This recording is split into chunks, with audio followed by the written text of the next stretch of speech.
Morning everybody, welcome to the Policy and Strategy Committee, Friday the 4th of February at 10 o'clock. Welcome everybody. We'll open formal agenda item with apologies for absence. We've got apologies from Councillor Sybil Fielding, who's unwell. Any other apologies for absence? I don't know. I've just texted John. He didn't tell me he wasn't coming. I apologise. Yeah. I feel like I'm being interviewed here.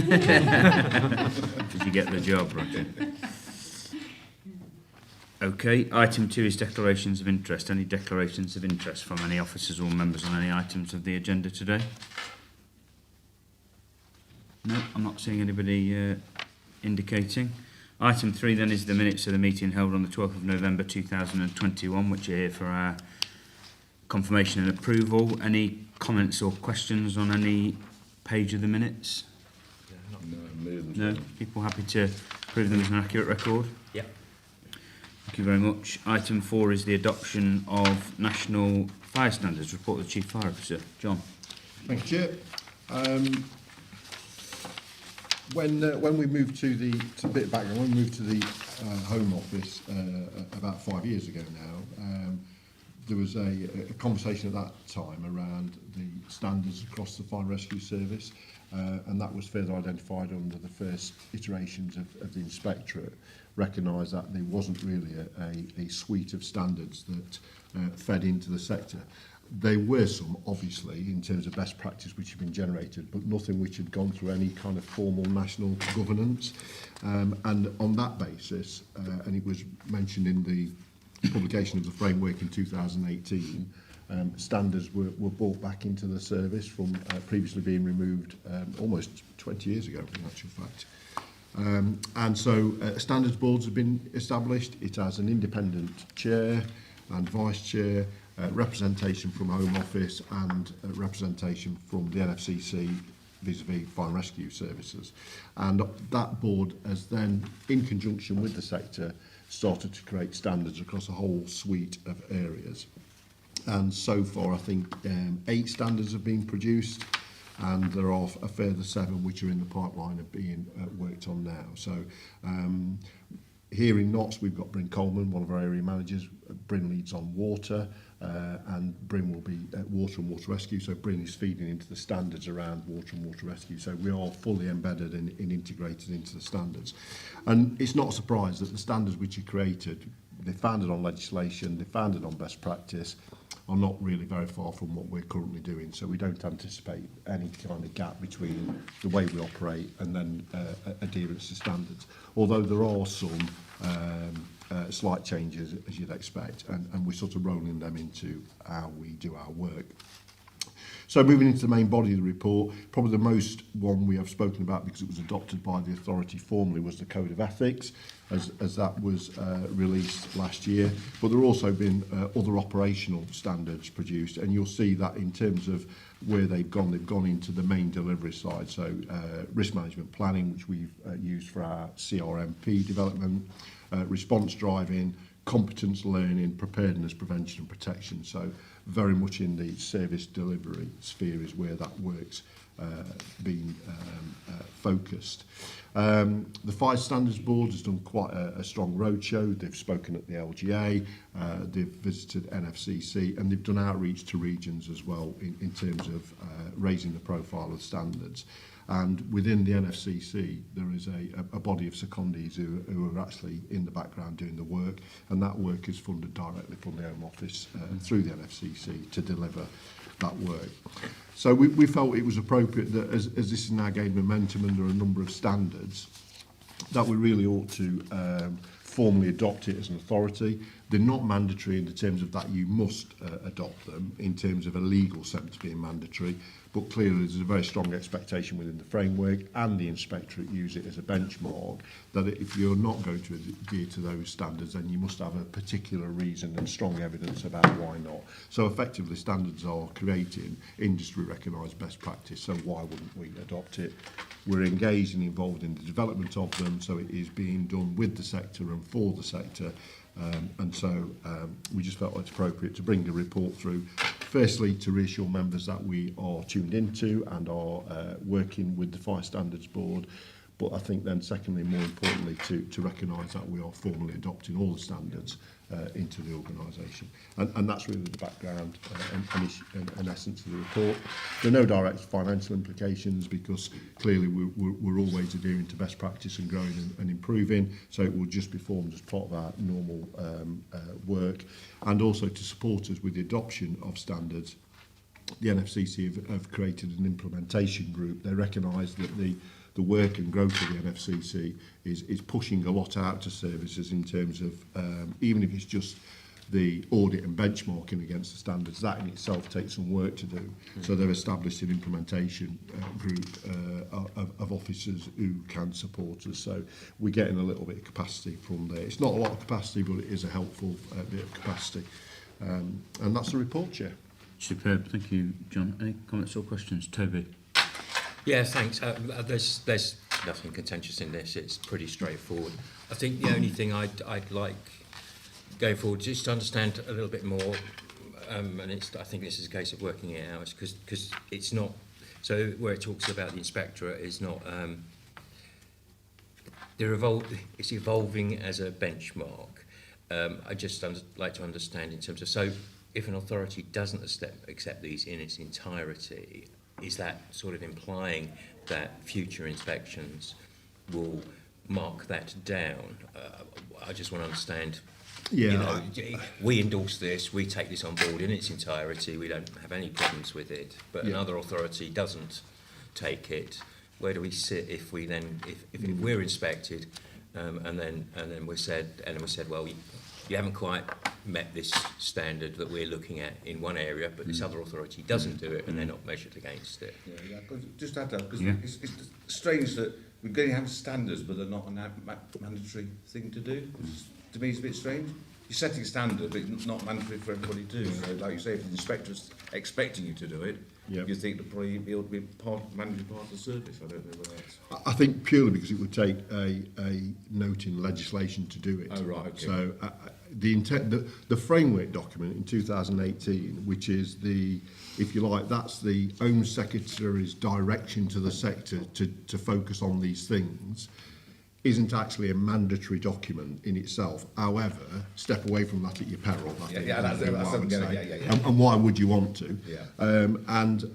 So if we take the Code of Ethics as an example, the Code of Ethics landed in the sector last year.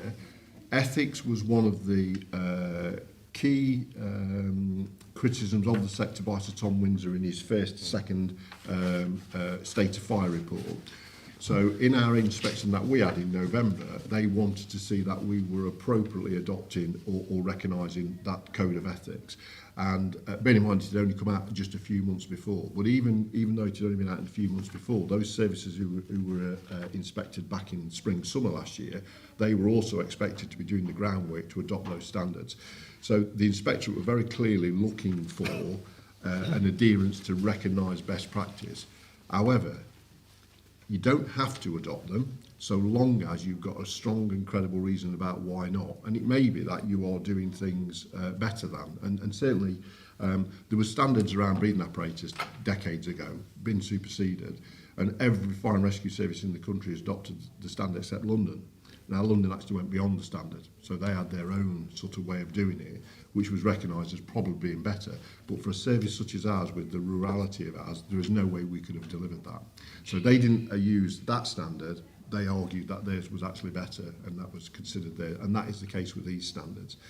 I think, for me, the standards are, because they are so strongly based on best practice and on industry and sector knowledge is feeding the standards, they're almost straightforward to adopt. But in saying that, there could be a standard which arises, and we go, that's just really difficult. So what has changed is the emergency response driving standard.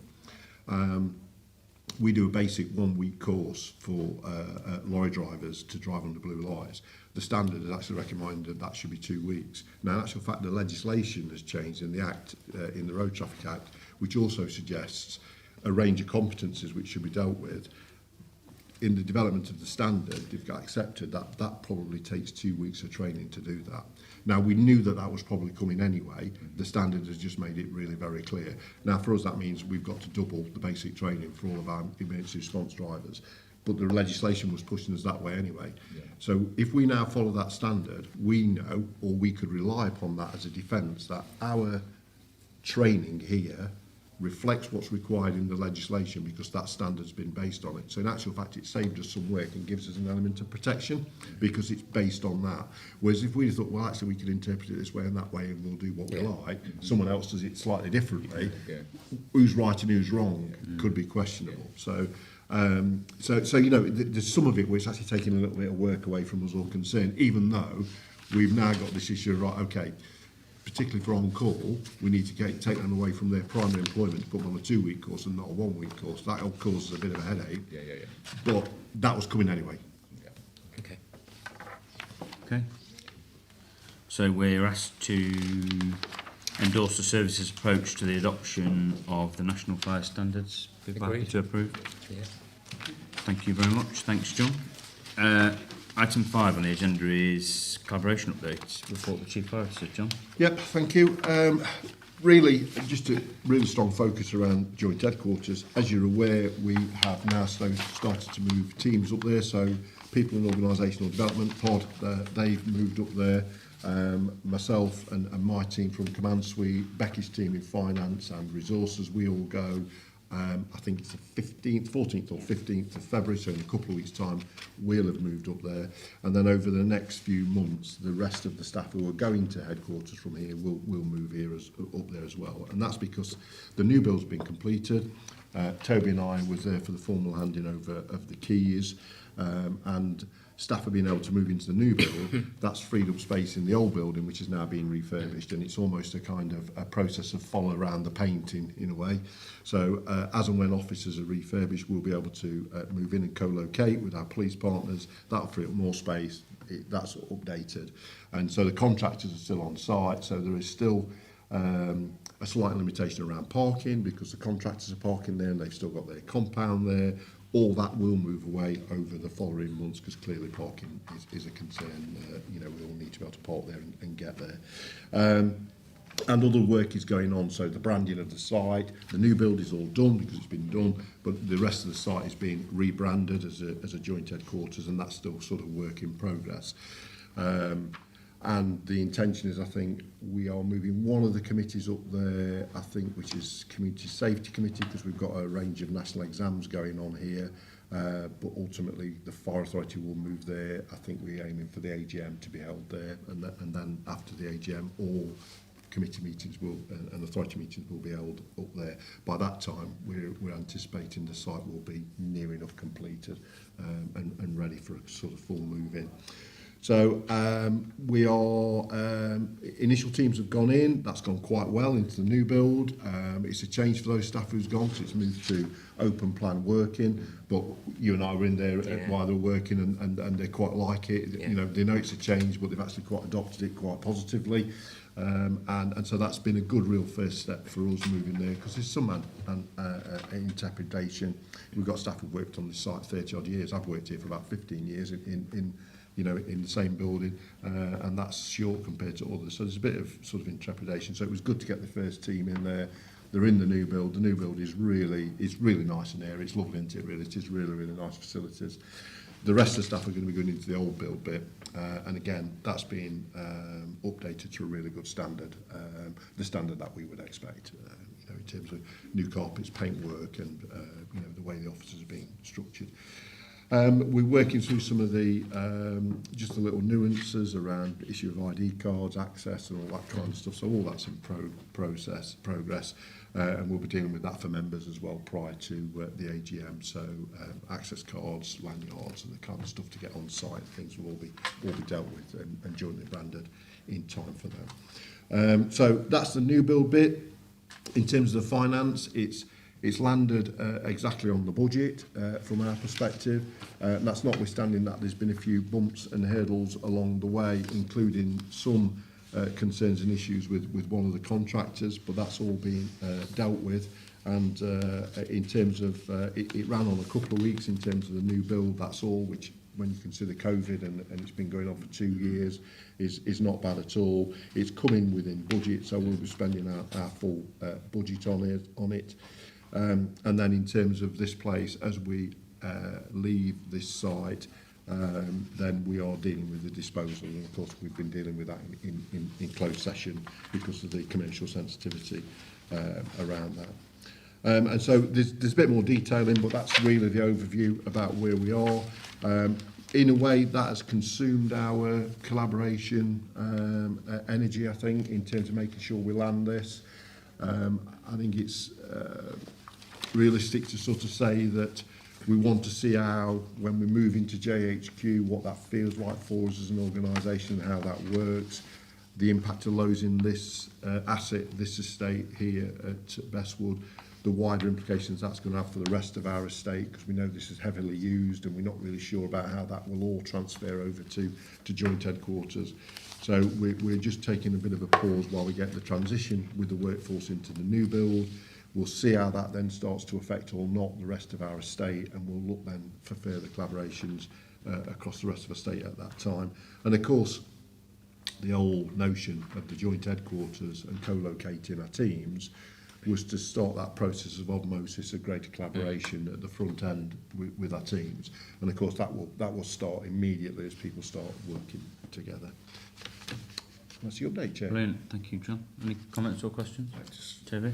Just don't you go for it. No, I was going to say it's wonderful that something's going on budget or under budget. You know, it's very unusual in this day and age. So congratulations to everybody concerned on that one. Yeah. When do you think we'll be having our first meeting there as a? I think CS Committee will be there purely because of necessity, but the AGM. So the AGM is scheduled for the end of May, I think, off the top of my head. So we anticipate the AGM. That way as well, we can do a full induction with all the members, because clearly some members may not be at the AGM who are here now. Yeah. We'll do an induction on site, a bit of show and tell, I would suggest as well, just so members can orientate themselves. Yeah.